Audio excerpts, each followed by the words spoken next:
video. It's Sadia Khan, and today my presentation topic is the cell. First, I am going to tell you the introduction of cell biology.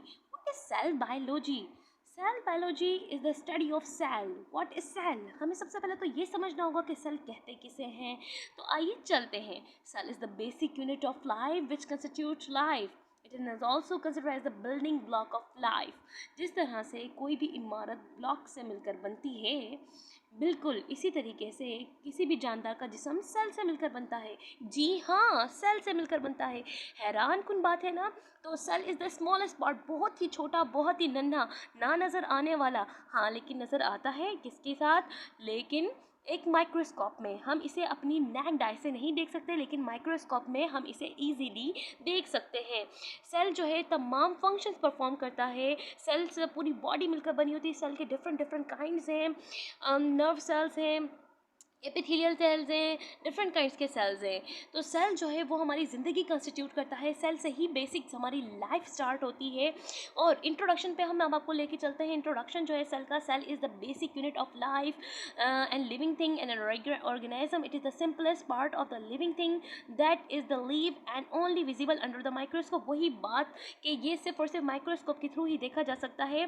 They are the building block of life. Building block है life का. जिस तरह से कोई भी इमारत जो है वो बिल्डिंग से मिलकर बनती है, ये भी सेल की हमारी बॉडी या किसी भी जानदार का जिस्म जो है, चाहे वो मल्टी सेल्यूलर हो या वो अगर यूनिसेल्यूलर है तो वो सिर्फ सिंगल सेल का होगा. लेकिन मल्टी सेल्यूलर में जिस तरह से बिल्डिंग मिलकर बनती है ब्लॉक से, इस तरह से ह्यूमन की या डिफरेंट एनिमल्स की जो बॉडी है वो भी सेल से मिलकर बनती है. जी हाँ, इसके अलावा जो है सेल जो है वो बहुत ही इंपॉर्टेंट लगता है. सेल क्या है? अक्सर बच्चे परेशान हो जाते हैं. इसमें फंडामेंटल यूनिट है लाइफ का, ज़िंदगी का अहम हिस्सा है, फंडामेंटल पार्ट है ये. इसके ऊपर डिफरेंट साइंटिस्ट ने थ्योरी भी पेश की है. शेलन शेवॉन जो है, उनकी थ्योरी जो है वो बहुत ज़्यादा रीन्यूएबल मतलब मानी जाने वाली है. और इसके साथ साथ उन्होंने कहा जितने भी लिविंग ऑर्गेनिजम्स हैं वो एक या एक से ज़्यादा सेल से मिलकर बने हैं. और बेसिक यूनिट जो है सेल का, उनका स्ट्रक्चर हर किसी का सेम होता है और वो सेम केमिकल फंक्शंस परफॉर्म करते हैं, सेम बायोकेमिकल ऑर्गेनिक एक्टिविटीज़ करते हैं. इसके अलावा जो है सेल जो है वो बेसिक यूनिट है. और एक सेल जो है वो जब सेल डिवीजन करता है तो अपने ही जैसे सेल प्रोड्यूस करता है. जी. और जो है अब हम आ जाते हैं सेल की डिस्कवरी पे. बहुत ही इंटरेस्टिंग डिस्कवरी है कि एक दफ़ा रॉबर्ट हुक एक साइंटिस्ट हैं जिन्होंने 1665 में अंडर द कंपाउंड माइक्रोस्कोप में जब उन्होंने कॉर्क का स्लाइड रखी, कॉर्क का जो पीस था वो स्लाइड पे रखा, तो उन्होंने जब देखा कंपाउंड माइक्रोस्कोप में तो उन्होंने देखा कि एक छत्ता नुमा, यानी कि जैसे कि हनी कॉम्ब होता है, इस तरह का कोई स्ट्रक्चर उन्हें नज़र आया. तो इटालियन में सेलुलाई का मतलब होता है स्मॉल रूम. तो उन्होंने कहा दिस इज़ द सेल्यूलाई, यानी एक छोटे से कमरे. तो इसी वजह से सेल का वर्ड डिस्कवर्ड हुआ इसी इटालियन वर्ड से, अ सेल, यानी कि एक छोटा रूम, छोटा कमरा. और फिर उन्होंने इसको सेल का नाम दे दिया. रॉबर्ट हुक ने डिस्कवर्ड किया सेल को. और जी बच्चों, हम आपको आगे यहाँ पर तस्वीरें भी दिखा रहे हैं कि सेल को डिस्कवर करने वाला कंपाउंड माइक्रोस्कोप और सेल को डिस्कवर करने वाला वो साइंटिस्ट रॉबर्ट हुक, दोनों की तस्वीरें यहाँ पर तस्वीर में मौजूद है सामने. आप देख सकते हैं रॉबर्ट हुक को और इस कंपाउंड माइक्रोस्कोप पे. It is the very simplest microscope. इसके बाद कंपाउंड इलेक्ट्रॉन माइक्रोस्कोप बना कंपाउंड के बाद, जिसमें हम वायरस को भी सीन कर सकते थे इजीली.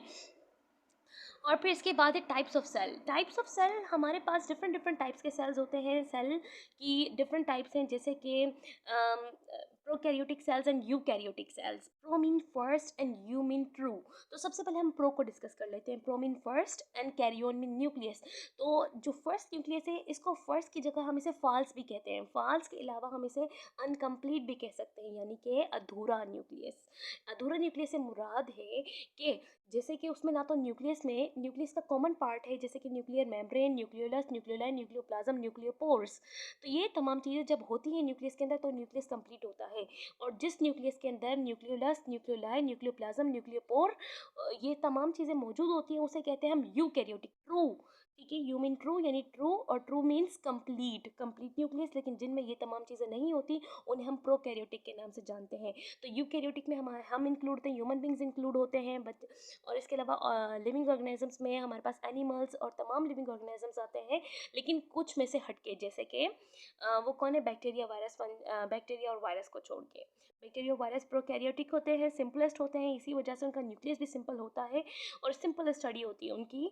बहुत सिंपली हम उन्हें स्टडी कर सकते हैं। उनका न्यूक्लियस भी सिंपल फंक्शन परफॉर्म करता है, उनका रिप्रोडक्शन पार्ट सिंपल होता है, उनका ईटिंग प्रोसेस सिंपल होता है। वो कभी कभार बाय द हेल्प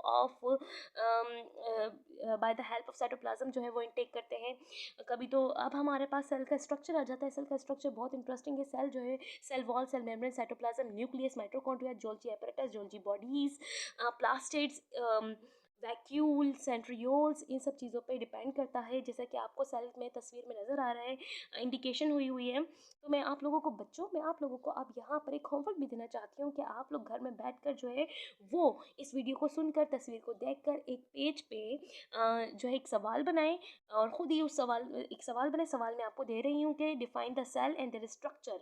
तो सेल का स्ट्रक्चर आपने डिफाइन करना है। तो सबसे पहले सेल वॉल के बारे में बताना होगा, फिर सेल मेम्ब्रेन के बारे में डिफाइन करना होगा, फिर सेल न्यूक्लियस के बारे में।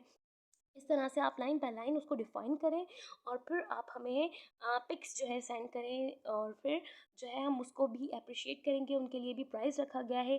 तो ये तमाम चीज़ें थी जो मैंने आपसे अपने इस वीडियो में शेयर की। Thank you so much students. मुझे बहुत खुशी है कि आप लोग जो हैं वो घर में भी जो है हमारे साथ जुड़े हुए हैं और मुझे बहुत खुशी है कि मैं अब आप लोगों के लिए इन क्वारंटाइन डेज़ में भी यूज़फुल हूँ या आप